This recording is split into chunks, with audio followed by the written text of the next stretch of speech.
Tunesië. Enkele weken na het begin van de revolutie die zich over heel de Arabische wereld heeft verspreid. Ik bevind me in de hoofdstad Tunis, vanwaar dictator en ex-president Ben Ali is gevlucht. Op het 7 novemberplein, waar de bevolking massaal heeft geprotesteerd tegen het regime, rijden de auto's weer gewoon voorbij. Ook op het Kasbahplein, waar duizenden studenten 2 weken lang een sit-in hebben gehouden, is alles weer rustig.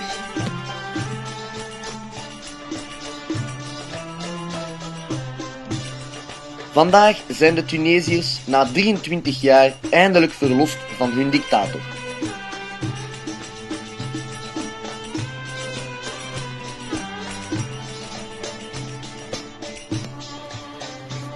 Als start wil ik weten hoe het leven was in Tunesië onder het regime van Ben Ali. D'abord, je vais vous dire bienvenue dans notre quartier populaire. Vous êtes les premiers chaînes que vous venez ici. Les médias auparavant, comme les gouvernements, ils écoutaient que le dictateur et le message il passait pas. Le message, c'est le message que lui, il voulait faire passer, c'est qui passait. Mais nous, on n'avait pas le droit même pas de parler. Si tu étais venu, je sais pas, quelques mois en arrière pour faire cette interview, mais déjà, tu serais gêné jusqu'à arriver ici. Et nous, on n'aurait pas le droit même de te parler, ni de parler comme ça. On n'aurait pas eu cette chance. Ça, déjà, c'est une grande différence. Il y a la corruption, il y a tout. Le régime, vous ne pouvez pas trouver de travail, vous n'avez pas quelqu'un. C'est la corruption totale. J'ai un diplôme d'électricité, j'avais 15 ans de chômage. J'ai un diplôme dans le kung-fu, wushu, je suis un entraîneur. J'ai pas du travail, j'aimerais faire une salle de sport, mais il n'y a pas des moyens. C'est la vie en Tunisie, hein. C'est dommage. Hein. J'ai un diplôme en télécommunication. J'ai pas de travail, j'ai une grande relation d'amour avec le chômage. J'ai pas le moyen de faire un projet et j'attends un travail avec patience. On nous ferme dans nos murs, on n'accède pas à la rue, on n'accède pas aux médias. C'est à peine qu'on arrive à publier notre journal qui est très souvent saisi ou... Avant de sortir le journal, à chaque numéro, on doit donner un exemplaire au ministère de l'Intérieur. Donc, c'est l'autorisation préalable. Ensuite, il y a un contrôle à la sortie de l'imprimerie. Donc, l'imprimeur n'est pas autorisé à livrer le journal sans avoir le OK du ministère de l'Intérieur. On fait pression sur les marchands du journaux. On leur dit de ne pas exposer le journal, de le laisser dans les tiroirs. On ramasse les journaux, on les achète tous. Hein. Het leven onder dictator Ben Ali was niet rooskleurig. Corruptie, werkloosheid, druk op de media en oppositiepartijen waren dagelijkse kost. Ik begrijp al beter dat het volk in opstand is gekomen. Nu zou ik willen weten hoe de mensen de revolutie hebben beleefd. Quelques mois en arrière, on ne pouvait pas imaginer qu'il y aurait un jour que ça arriverait.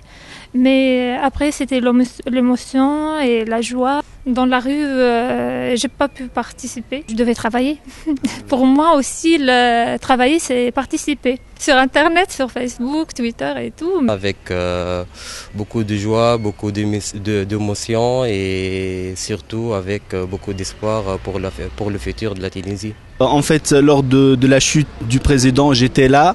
J'étais, par contre, avant et après, mon pays avait besoin de moi et du coup, j'ai passé tout le temps en train de travailler. Personnellement, j'étais le 14 janvier devant le ministère de l'Intérieur où tout le monde s'est rassemblé là-bas et j'étais parti de cette révolution.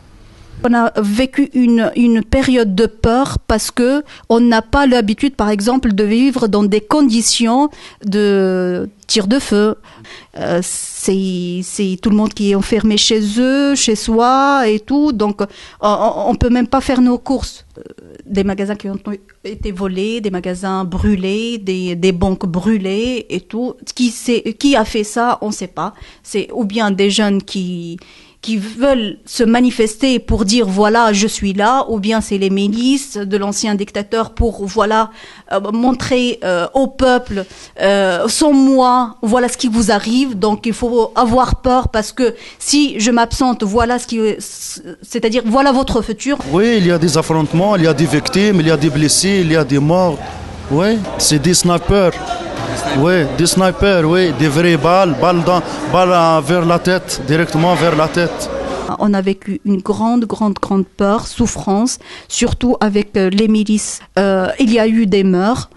Les morts qu'il y a eu, c'est pas quelque chose qu'on a vu à la télévision, mais qu'on a assisté, parce que c'était un voisin qui était tué par un sniper. Il était chez lui. La seule chose qu'il a fait, c'est qu'il était sur le toit de sa maison pour regarder qu'est-ce qui se passe. Il a entendu des tirs de feu. Donc, et là, quand il est monté sur le toit, donc, il a eu la balle entre les yeux, le pauvre.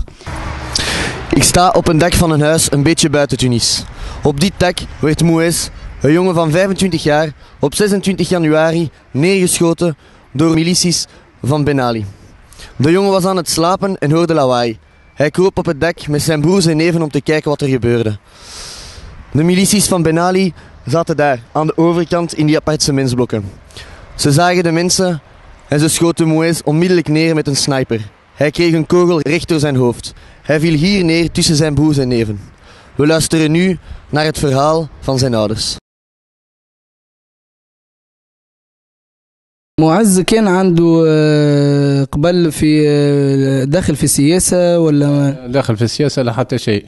هو كان كل ليلة يعس في اللجان الأحياء اللي عملوها، كل ليلة يعس يروح على 4 متاع الصباح يرقد 7 يمشي يخدم مرة.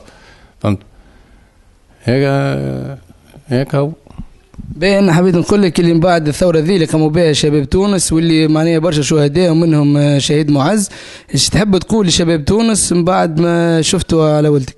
شباب تونس نقول له بارك الله فيه، شباب تونس شباب عتيد وشباب باهي، وهو اللي جاب الثورة وحرر تونس مع الدكتاتورة ذي اللي كان ذي الظالم ذي، هو وعائلته وأقرب. شنو مادام اليوم قدام الكاميرا شنو تحب ميساج توصلوا بن علي؟ توصلوا بن علي ماذا بينا يتحاكم في تونس وقدام الشعب التونسي، فهمت؟ وما نسامحوش. واحنا نزيد نقول لك حاجه اخرى، نطلبوا من المملكه السعوديه نقول له تقبل في واحد مجرم دكتاتوري، تقبلوا عندك واحد مسخ في ارض محرر بيت ربي، فهمت؟ كانت انت تتمن باليوم الاخر وربي يقدمه لنا خلي يتحاكم في تونس. انت اكثر واحده نتصور كنت معناها قريبه للمعز. فعلا انا كنت قريبه لولدي، ولدي ما معناتها راهو ملايكه على الارض، لا عنده حتى شيء من الخدمه للدار، ما عنده حتى شيء في حياته مسكين. حبيت نسالك اللي مثلا في الحكومه الحاليه الجوش لهنا سالوكمش عاونوكمش؟ ستني حنا بعد. لا انا نقصد معناها من الحكومه السياسيين الموجودين توا في البلاد ما جوش ما حكوش معاكم معناتها ما كان صحافة قاعد تجي ما جتناش. بسم الله الرحمن الرحيم. الحمد لله رب العالمين الرحمن الرحيم مالك يوم الدين إياك نعبد وإياك نستعين. Het wordt hoog tijd om een cruciaal thema aan te brengen: de islam. Ik vraag de mensen naar de rol die de islam zal spelen in het nieuwe Tunesië. Maar eerst spreek ik met een imam over het dagelijkse leven van een moslim onder het regime van Ben Ali.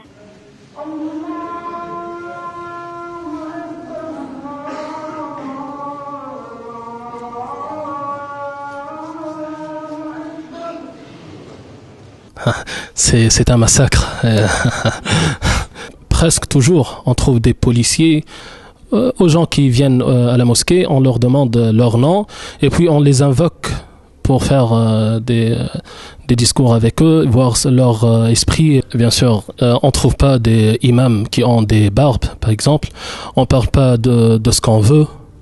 Et c'est très restreint le discours de l'imam. Il doit dire que ce qu'on l'oppose. Ouais. Si on l'oppose à dire quelque chose, il doit dire cette chose, c'est tout. Sinon, il devra être jugé plus tard. Il leur donnait des notions contre l'islam. Et il a peur toujours des islamistes, comme il dit lui. Et même, je sais pas, c'est quoi la différence entre musulman et islamiste. J'aimerais bien que tout le monde soit musulman, puisque je vois que mes notions sont les notions justes. J'aimerais bien que tout le monde doit avoir les mêmes notions.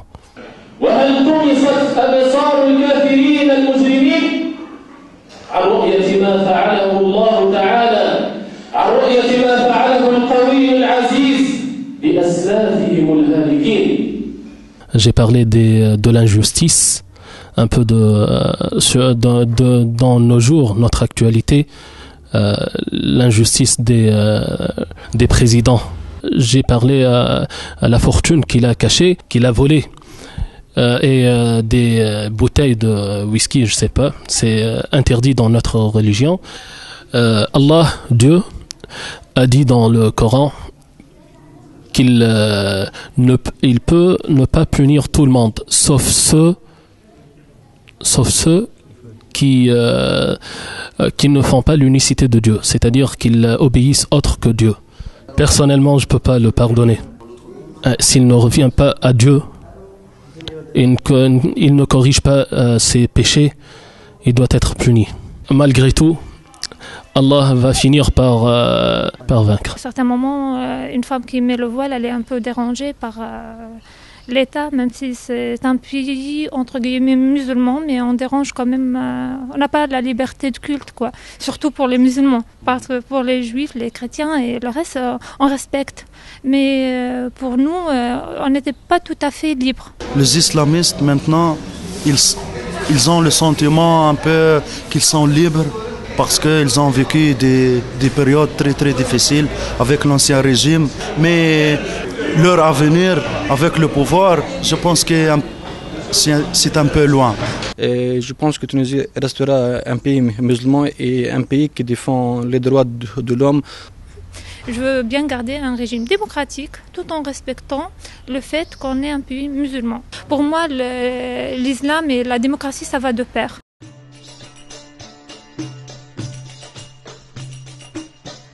Om af te sluiten lijkt het me belangrijk om te weten hoe de Tunesiërs de toekomst van hun land inzien.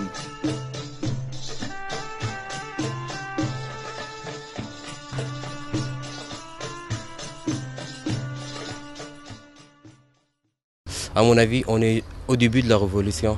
En fait, là, c'est le terrain et il est préparé pour que tout le monde qui veut se profiter de la situation et qui veut en fait tirer le maximum de profit. D'habitude, je suis tout le temps pessimiste, mais là, c'est pour une fois, je suis très optimiste pour le futur et donc j'espère que mettre en place la démocratie. J'ai un appel pour l'Occident, pour qu'ils nous soutiennent vraiment dans notre révolution. Et j'ai un appel aussi pour les citoyens tunisiens. Surtout, il faut travailler, il faut même travailler plus. C'est normal, après une révolution, c'est normal de passer par une phase transitoire. Je suis complètement optimiste pour le futur de la Tunisie. J'espère que à partir de cette révolution, on va trouver du travail. Il y a la démocratie qu'il faut instaurer maintenant. C'est vrai, la révolution, elle n'est pas encore terminée, je vais dire, parce que le plus difficile, il reste à faire. Je pense qu'on est capable de tout reconstruire. Je suis optimiste pour le futur. On n'a pas envie de reprendre une nouvelle dictature. On veut instaurer la démocratie, avoir un pays développé. Voilà, Inch'Allah. Je pense qu'on arrive dans 2 ou 3 ans à instaurer ce régime démocratique dans le pays.